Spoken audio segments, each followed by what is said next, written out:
بالله من الشيطان الرجيم بسم الله الرحمن الرحيم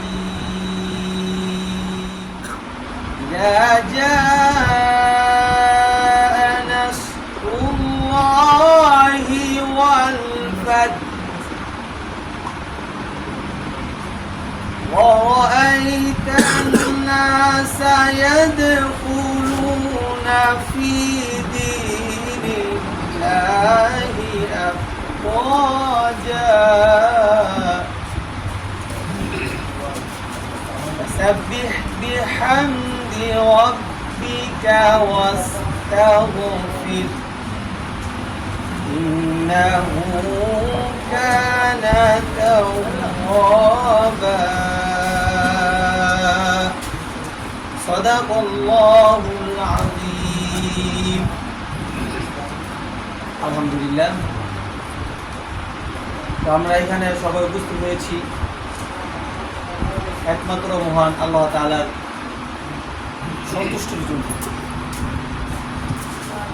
একমাত্র মহান আল্লাহ তাআলার সন্তুষ্টির জন্য আমরা আজকে এখানে উপস্থিত হয়েছি দ্বীনি আলোচনায়। আমাদের উদ্দেশ্য একটাই, আমরা আল্লাহ তাআলা পবিত্র কোরআন শরীফে বলেছেন, ইয়া আইয়ুহাল্লাযীনা আমানু কু আনফুসাকুম ওয়া আহলিকুম নার। হে ঈমানদারগণ, তোমরা জাহান্নামের আগুন থেকে বাঁচো এবং তোমাদের পরিবার পরিজন তাদেরকেও জাহান্নামের আগুন থেকে বাঁচাও। কারণ আমরা আল্লাহকে বিশ্বাস করি, এই দুনিয়ার পরে যে পরকালে একটা জীবন আছে, মৃত্যুর পর এই জীবনটা চিরস্থায়ী জীবন, পরকালের জীবন, আর দুনিয়াটা হচ্ছে ক্ষণস্থায়ী। তো এই জীবনটা আল্লাহ তাআলা আমাদেরকে দান করেছে একটা পরীক্ষা। এই পরীক্ষা যারা ভালো করবে তাদেরকে আল্লাহ তাআলা মহা পুরস্কার দান করবে, জান্নাত।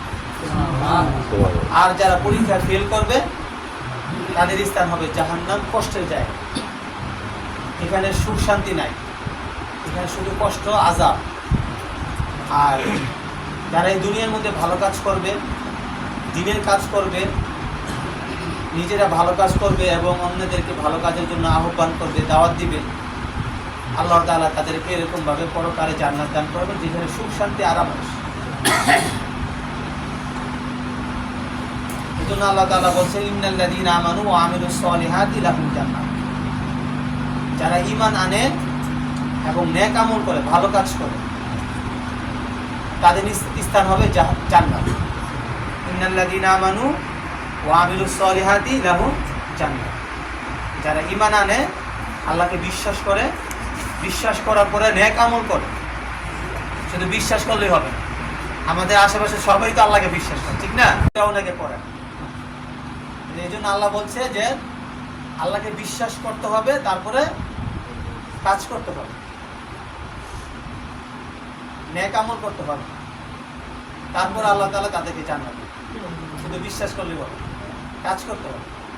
এবং আমরা অফিস আদালতে যারা চাকরি নিই, চাকরি নেওয়ার পরে তো অফিসে কাজ করতে হয়, তাই না? শুধু অফিসে নিয়োগ দিলাম, আমরা জয়েন করলাম আর অফিসে গেলাম না, তাহলে তো অফিস আমাদেরকে বেতন দিবে না। অফিসে জয়েন করার পরে অফিসে কাজ করতে হবে, তাহলে অফিস আমাদেরকে কী দেয়? স্যালারি দেয়, সম্মানী দেয়। তো আল্লাহ তাআলার জিনিসটা এরকম যে আমরা যে আল্লাহকে বিশ্বাস করছি, বিশ্বাস করার পরে আল্লাহর কাজ করতে হবে, তাহলে আল্লাহ তাআলা আমাদেরকে পুরস্কার দান করবে। তো আজকে আমাদের বাংলাদেশ জামাত ইসলামের মহৎ একটি উদ্যোগ, যেহেতু আমরা সবাই ভালো কাজ করি, দেখা যায় যারা ইসলামের জ্ঞান নাই, যারা ইসলামের পথে নাই, তাদেরকে দাওয়াত দিয়ে ইসলামের পথে আনে।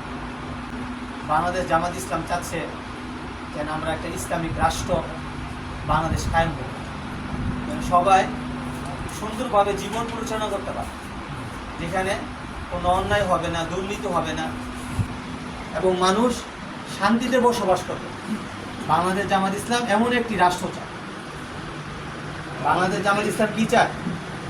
এই দেশটা হবে শান্তির দেশ, ইসলামিক দেশ। যেহেতু আমরা বাংলাদেশ একটি বৃহত্তর মুসলিম দেশ, মুসলিমরা এখানে বসবাস করে, কিন্তু কোরআনের যে আইন, মুসলমানদের যে আইন, এই আইন বাংলাদেশে নাই। এই আইন যদি এই বাংলাদেশে কায়েম হয়, কোরআনের আইন, হাদিসের আইন, তাহলে বাংলাদেশটা হবে সুন্দর। এখান থেকে বাংলাদেশ থেকে যে দুর্নীতি হয় এটা কমে যাবে। তারপরে হচ্ছে যেখানে সন্ত্রাসী হয়, মানুষকে মেরে ফেলা হয়, মা বোনদের ইজ্জত লুণ্ঠন হয়, এগুলা কি হবে? কমে যাবে। কারণ কোরআনের আইনের যে আইনগুলো আছে, এগুলো আইন যখন প্রয়োগ হবে তখন মানুষের অন্তরে একটা ভয় জাগবে যে না, এই কাজ করলে এই শাস্তি দেওয়া হয়, এটা আর করা যাবে না। এই শাস্তি নাই, মানুষ অপরাধ করতেছে কিন্তু শাস্তি নাই। যখন শাস্তি প্রয়োগ হবে তখন মানুষের অন্তরে ভয় সৃষ্টি হবে যে না, এই অপরাধটা করলে আমাদেরকে শাস্তি দেবে, হাত কেটে ফেলবে, হয়তো বা কতল করা হবে। তো বাংলাদেশ জামায়াত ইসলাম চাচ্ছে যে আমাদের দেশে ইসলামিক রাষ্ট্র কায়েম হোক, কোরআনের আইন চালু হোক, তাহলে আমাদের দেশ থেকে অন্যায় অপরাধ এগুলো চলে যাবে। তখন আমরা নির্দ্বিধায় আমরা এবং আমাদের সন্তান যারা ভবিষ্যতে আসবে তারা সুন্দরভাবে জীবনযাপন পরিচালনা করতে পারবে, আল্লাহর হুকুম মানতে পারবে। এই জন্য আমরা এই দলের সাথে আসি, আর কোনো উদ্দেশ্য নাই এখান থেকে আমরা অনেক ধনী হব, হ্যাঁ অনেক কিছু পাবো, সম্মানই পাবো, এমন কোনো উদ্দেশ্য নাই। উদ্দেশ্য একটাই, আমরা আল্লাহর পথে আসি, আমাদের আশেপাশে যারা নাই তাদেরকে দাওয়াত দিয়ে আল্লাহর পথে আনা এবং সবাই মিলেমিশে ইসলামিক রাষ্ট্র কায়েম করা।